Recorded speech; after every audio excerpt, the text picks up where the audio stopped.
So since you know what happened, I've been getting pretty bad at reading. I used to read when I went out, but it doesn't really happen anymore. So I'm kind of sitting on all these issues of IDW Sonic. I bought the first 4 like a few months ago, including the spin-off. Didn't read any of them. And recently I bought the rest of them and pre-ordered the newest ones. So I should probably be reading them. I know bits here or there, but I'll start reading it for the first time right now. So I just read the first issue, and some things to touch upon. It starts with a page of Sonic fighting Eggman bosses from the past, which is good because it shows knowledge of the franchise, although one of them is the one from Heroes where it was Metal Sonic and not Eggman, but okay. It also deals with like the direct aftermath of Forces, although it's obviously written a lot better than Forces.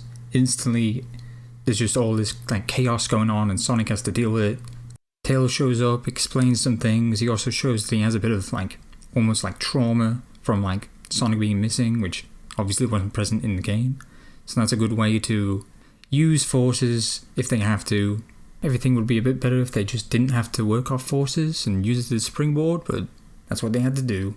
The soulless like Mobians that you see actually like interact with Sonic and they don't look terrible, so that's pretty good. And Sonic interacting with them shows off some personality, which again wasn't in Forces. Tails is also like kind of competent, kind of an equal, not like an equal, like a partner, I mean. He's also not just a follower, he's like noticing stuff about the way Eggman is changing his attack and showing off his intelligence right out of the gate. There's also stuff like Tails saying that it would be easier if Knuckles was there, and Sonic saying, oh, we don't need him. That just kind of like differentiates their mindset. Sonic is cocky and likes doing things himself, whereas Tails is a bit more cautious and pragmatic. Last thing I'll say about this issue is I like that the robots are like the Heroes robots with the hammers. But yeah, it was a pretty good issue 1. What can I say? So moving on to issue 2. The last issue was kind of the Tails issue, this is kind of the Amy issue, and I can kind of see some weird things going on with Amy. But first of all, you know, Amy finds Sonic, Badnik show up, they show off how good they are together, fighting together, just like they did with Tails last issue, so that's pretty good. Amy is also still like madly in love with Sonic. It's not like they like downplayed that, you know what I mean? Because it's like the whole basis of her character. Amy is also the leader of Resistance instead of Knuckles, because I guess they're going to explain next issue that Knuckles has to go back to his Emerald. But Amy being the leader, it's kind of strange. I feel like the writer's trying to channel Sally Acorn, but I haven't read the RG comics, so I can't really compare the two, but I feel like most Sonic characters aren't really made out to be leaders, you know what I mean? Especially not Sonic, because you know he's a free spirit, that's probably the whole reason Sally exists, but I feel like there's some that could make it work, namely Rouge and Amy, but I think most of all Vector. I feel like Vector would have been the most appropriate, since sure he's like technically like, he just works for money, but he is a leader, and it's the closest thing you're going to get. Or just make an entirely new character, but then it's just in the shadow of Sally Acorn, but now we just have Amy in the shadow of Sally, and it's just kind of strange. Like there's just this one part where Sonic's like, why don't you come with me? Which, would he really say that? I don't think he would say that. It's just for this moment where Amy's like, no, I can't go because I'm the leader of Resistance. And it's like, well, this is clearly just to set up Amy saying this. Like Sonic wouldn't say that, and Amy doing this just doesn't really fit her, I don't think.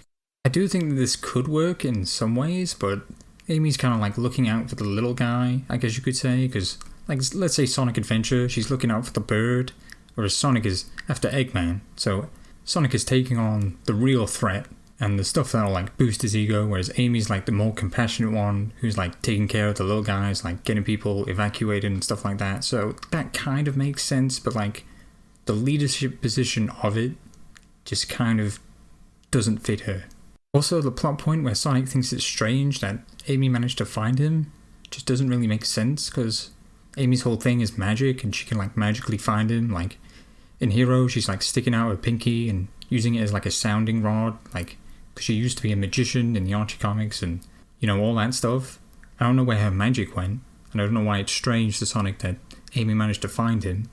I suppose it's one of like the very smaller aspects of the series. Like it's always been implied, even in the newer era, but I don't know. I feel like, pretty sure the writer's Ian Flynn. It's kind of weird that he wouldn't know that. Yeah, just check. It's all Ian Flynn. I'm pretty sure it's all Ian Flynn until Stanley takes over or whatever. So isn't he the guy writing the encyclopedia? Does he not know that Amy can magically find Sonic? Is that my headcanon? Am I crazy? Overall, it was another good issue, but it just feels like Amy's been set up to live in Sally's shadow for like the rest of this comic's run, unless the Resistance part ends, which I assume it will eventually. Last thing I'll say is there was a cute lamb character in it as well. Little background character. That was pretty well designed. Now, issue 3, as I suspected, was the Knuckles issue, but it also introduced Rough and Tumble, which I guess has some fun little, like, jobber characters. Also, it didn't really go into Knuckles, his personality, as much as it did Tails and Amy, but it did show, like, when Rough and Tumble are, like, squaring up, Knuckles takes it a lot more seriously because he's a bit more... He doesn't really get nuances. He's not like an idiot. He just, like, he gets tunnel vision. He's like, he just doesn't get things quite as well as other people do because he's been alone his whole life. He doesn't like know how people act. The Wisps also show up. They're done fine. They're like, Rough and Tumble have him, and Sonic's like, oh, I saved you, remember? And then they just like turn on them, and then they protect the town. But like, things would just be better off if they just didn't exist, in my opinion. And this is going to set up like Whisper's gun later and probably some other things, but that's all they're good for. They're just good for being in Whisper's gun. That's all I care about. Last thing I'll say is, why are the lines so bold in this issue? They're so like thick. Like, what's going on?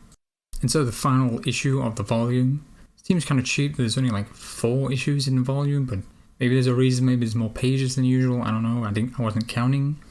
I've just bought volumes with, I think, like 5 or 6 usually from DC, but I don't know. Maybe IDW need the money. So this issue introduces Tangle, and she's pretty good. She doesn't look like an OC. Like, she's a unique animal. She's got her own thing, like her tail. The name's appropriate. Only thing is, like, the chest tuft is kind of weird because it clearly doesn't quite work because she's a female character. So she wears clothes and then she has this, like, chest tuft of hair, like, poking out, and it just doesn't look right, It just looks like it just kind of inconvenient and gets in the way. Blaze also shows up and she's like, oh, I heard that there was some trouble over here. And Sonic's like, oh, you were 7 months late. And that's just kind of weird because, like, where's her Eggman? Like, what's her Eggman doing? Like, is she just going to leave Marine on the home front? But I get why, it's a bit of fan service. She's also written appropriately, but Blaze is a pretty easy character to write for. Since the Rush game, she's just kind of like, she's a princess, she's good at everything, she's kind of like a fish out of water, it's not that hard. But yeah, that's all I really have to say on that issue, except for the bold lines are gone again, so that's good. I feel like I'm kind of like halfway of them reintroducing every single character, but I think that's enough for now. Overall, these issues have like a lot of action. The writing's pretty good in terms of setting up an arc. It kind of feels like Ian Flynn's like mostly showing off how well the characters are written, and they are written well, save for maybe Amy, but like it's understandable for a few reasons, including the fact that there needs to be a Resistance leader probably. Could talk more about what exactly I would want Amy to be, but that'll be a whole spiel, so let's not do that right now. One thing I really do like about this comic is it does seem suitable for all ages, like Sonic should be, It's good for kids, it's good for adults that like Sonic. Anyone can read it.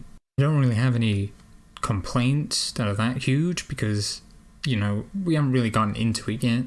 We haven't really seen what's going on in terms of the overall plot. We're only seeing the introductions of these characters. We haven't seen how they play off each other in, like, the status quo, in, like, the regular issues. So that'll be for later. So if you're watching this and you haven't read it, I would recommend it. It's pretty good. You can't really get writing for the Sonic characters this good anywhere else. So let's just make the most of it. And we'll see what happens next when I do the next volume. So thanks for watching the video. Probably do something not Sonic related next time. And not comic related. So it's a little different. I'm not really ready for something like super big. You know what I mean? So I'll just have to see what I come up with for next time.